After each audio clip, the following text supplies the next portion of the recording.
Sự bất tử của linh hồn là một trong những niềm tin cổ xưa và phổ biến nhất của nhân loại, và tại nền văn minh Ai Cập cổ đại đã từng có một biểu tượng ma thuật được cho là nắm giữ quyền năng của sự sống bất tử. Mình là Sang, chào mừng các bạn đã trở lại với series về những biểu tượng ma thuật.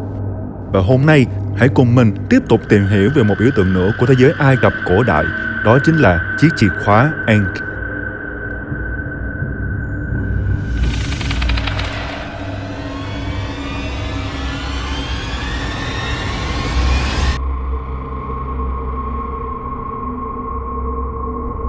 Chiếc chìa khóa Ankh là một trong những biểu tượng ma thuật trắng thuộc hàng quyền lực nhất và cũng cổ xưa nhất, được tìm thấy sớm nhất vào thời kỳ vương triều thứ nhất của Ai Cập cổ đại, khoảng năm 3150 trước công nguyên. Các học giả đến nay vẫn còn tranh luận về nguồn gốc thật sự của biểu tượng này. Tuy nhiên, đa số ý kiến đều đồng thuận rằng ý nghĩa cơ bản nhất của nó chính là sự sống và sự tái sinh. Nó thể hiện sự kết hợp của những mặt đối lập như hình bầu dục bên trên có thể được cắt nghĩa là âm hộ của người phụ nữ, kết hợp với hình thẳng bên dưới là dương vật của người đàn ông, thể hiện ý nghĩa sáng tạo sự sống. Hoặc đường thẳng có thể được hiểu là đường đi của mặt trời, hình bầu dục là mặt trời đang ló dạng ra khỏi đường chân trời, tượng trưng cho sự tái sinh vĩnh cửu và vô tận.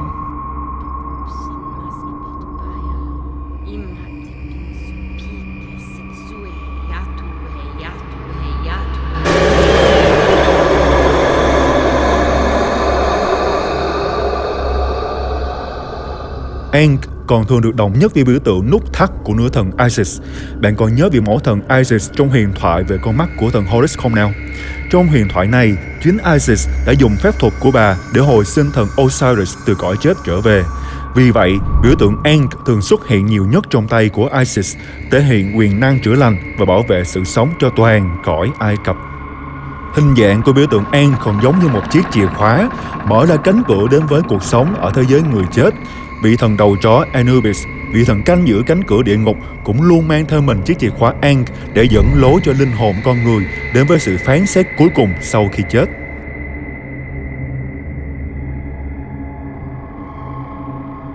Biểu tượng Ankh xuất hiện rất phổ biến trong chữ viết nghệ thuật và các nghi thức tang lễ của người Ai Cập cổ. Trong chữ viết tượng hình chữ Ankh có nghĩa là sự sống và được sử dụng như một họa tiết trang trí trên hầu hết các phù điêu và bức tượng của các vị thần. Nó cũng được xem là biểu tượng của các nguyên tố mang lại sự sống như không khí và nước.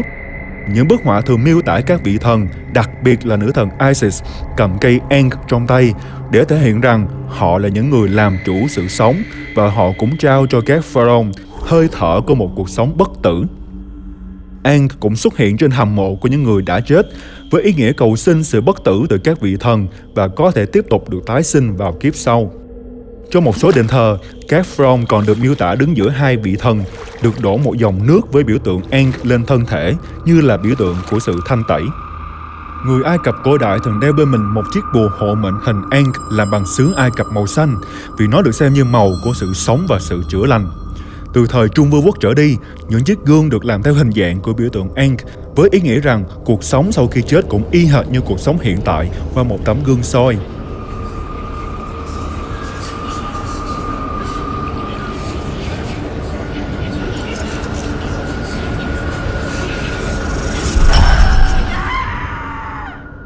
Có ý kiến còn cho rằng hình ảnh này là nguồn gốc của biểu tượng chiếc gương của nữ thần Venus hay biểu tượng của giống cái sau này.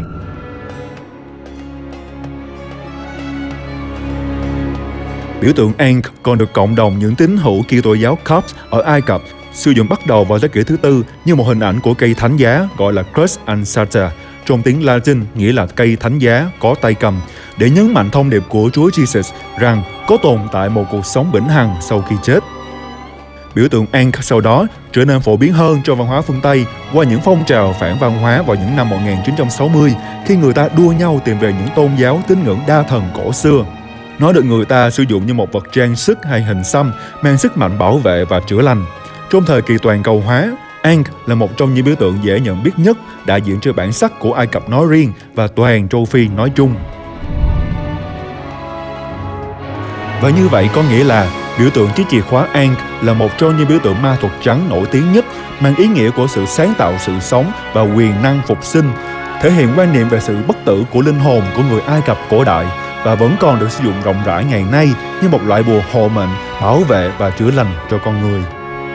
Mình hy vọng bạn đã hiểu thêm một chút về thế giới tâm linh của huyền thoại, ma thuật và tôn giáo trong cuộc sống thường nhật của chúng ta ngày nay. Hãy cho tụi mình biết bạn muốn tìm hiểu về biểu tượng ma thuật nào tiếp theo dưới phần comment và tiếp tục ủng hộ tụi mình bằng cách nhấn vào bao nút bấm này nhé.